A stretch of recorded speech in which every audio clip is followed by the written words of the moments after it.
Unidad 7. Derecho Occidental. Estados modelo. Italia y Estados Unidos. Instrucciones. Revisa los siguientes recursos. 1. El principio del derecho estadounidense. 2. Video. La historia de Estados Unidos de América en 20 minutos. Y video 3. La independencia de Estados Unidos en 11 minutos. 2. Elabora un mapa conceptual sobre las características, importancia e influencia de Italia y Estados Unidos de América como estados modelo del derecho de Occidente. 3. Consulta otras fuentes e información en caso de ser necesario. 4. Integra el mapa en documentos de texto o en una presentación que incluya portada con datos de identificación del estudiante. 2. Introducción, mapa conceptual y conclusión. Fuentes de información en formato APA en orden alfabético. Vamos a hablar de los Estados Unidos.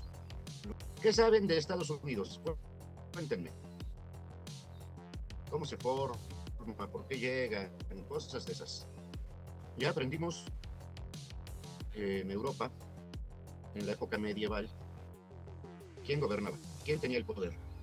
Cuéntenme. En la época medieval. ¿Quién más? Adelante, Eduardo.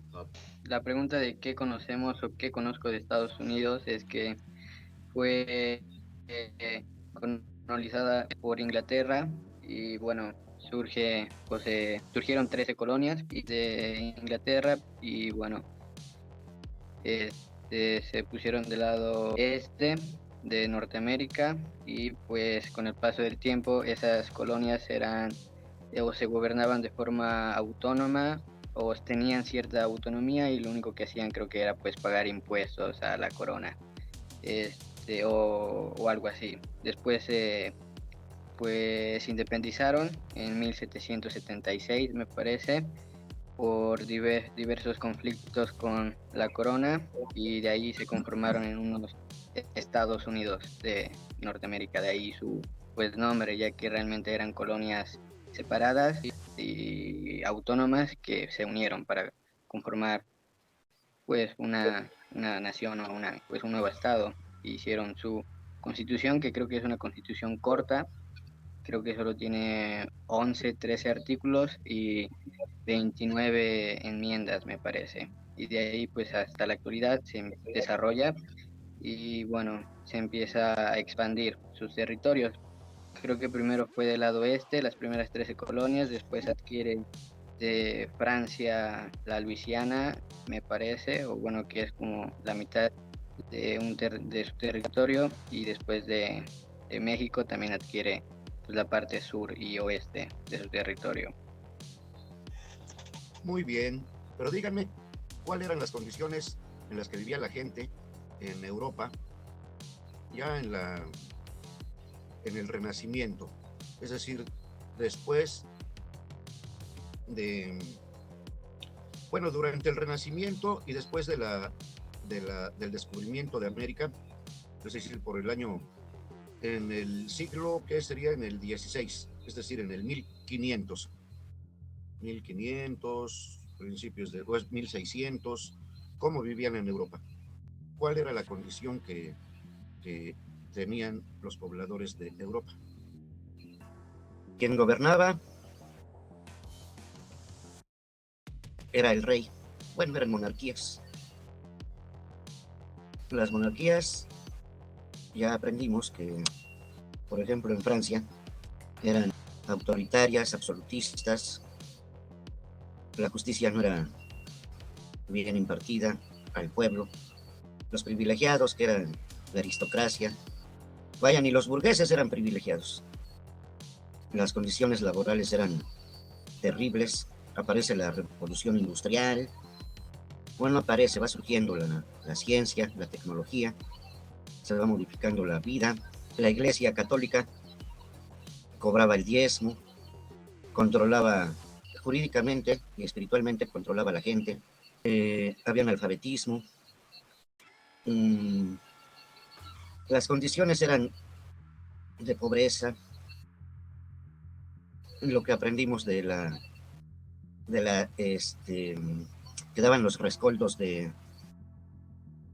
la época medieval, en fin, había abusos.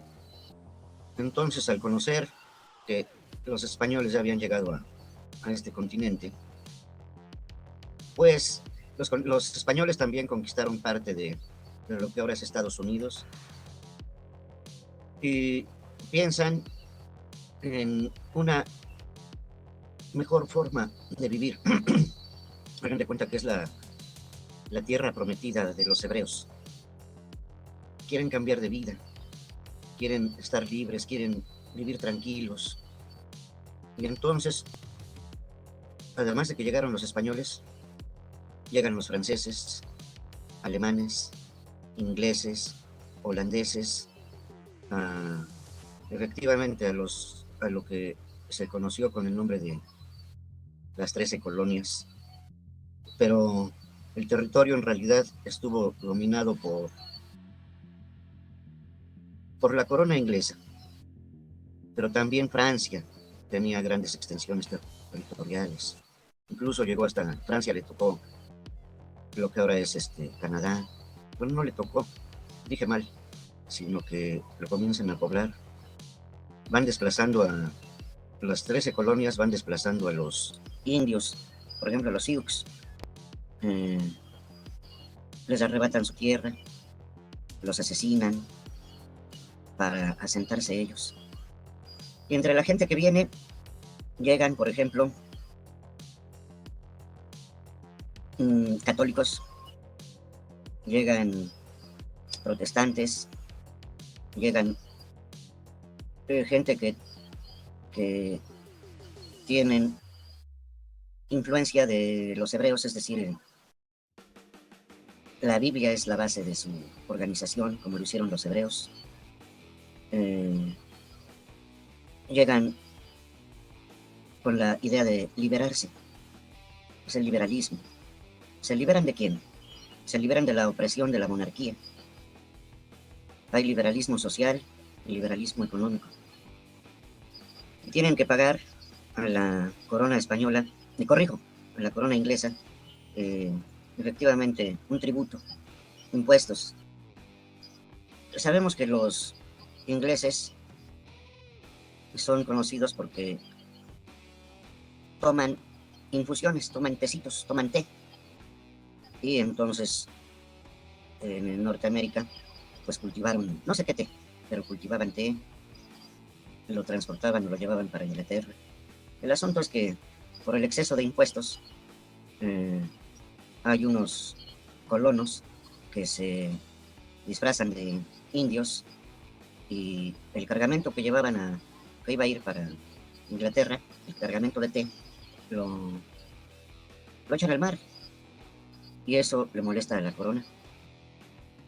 Pero antes de eso ya comenzaban a pensar en ser libres, es decir, independizarse de la autoridad que ejerce o que ejercía la corona.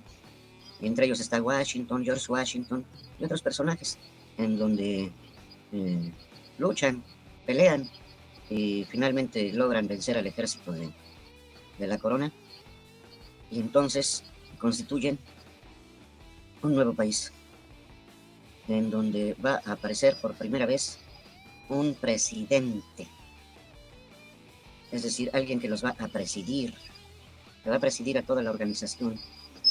Y entonces, como se unen las 13 colonias y además van adentrándose al territorio, van a conformar lo que conocemos con el nombre de estados.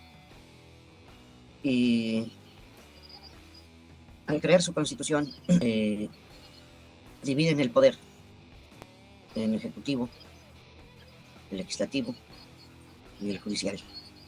El legislativo con los senadores y los representantes, es decir, los diputados. Y el poder judicial. Y entonces crean la constitución, ponen todas las reglas de elección del ejecutivo y el legislativo. Incluso en el ejecutivo hacen referencia a que el presidente puede permanecer en el poder 4 años, pero también tendrán un vicepresidente, para que en caso de que el presidente muera, el vicepresidente, ya sin tener que convocar a elecciones, asume o toma el poder. Y eso va a influenciar, esta independencia va a influenciar a Francia para la Declaración de los Derechos del Hombre. Y también, por supuesto que en América hay una doctrina que se llama Monroe, que dicen que América es para los americanos. Y se refiere a todo el continente, es decir, la extracción de recursos naturales, de riqueza. México incluso le copia el nombre. Estados Unidos de Norteamérica, Estados Unidos mexicanos. Igual va a tener los mismos representantes. Bueno, la misma organización política. República Federal, presidente, ejecutivo, legislativo. Es una copia. Lo que nosotros tenemos del nombre y de lo que de cómo está organizado nuestro sistema político. De que ya tenemos otra influencia. Entonces en Estados Unidos aparecen los tres órganos, ejecutivo, legislativo y judicial. Por esa razón, nuestra Constitución se llama, o tiene dos partes. ¿Alguien sabe cuáles son las dos partes de la Constitución nuestra? La parte dogmática que contiene. Las garantías individuales. Ajá, ¿y de dónde toman el ejemplo de las garantías individuales? ¿En dónde se inspiran? De la Declaración de los Derechos del Hombre y del Ciudadano de Francia. Exacto. ¿Y la parte orgánica que contiene? La forma en la que se organiza el gobierno y todas sus funciones. ¿De dónde se inspira, les dije? ¿O de dónde de la Constitución de Estados Unidos, de la división de los poderes. Exacto, porque los órganos del Estado son el territorio, los elementos del Estado es territorio, población, gobierno y con sus tres poderes. Esos son los órganos, por eso se llama parte orgánica. ¿Bien? Pero bueno, vamos a aprender poco a poco.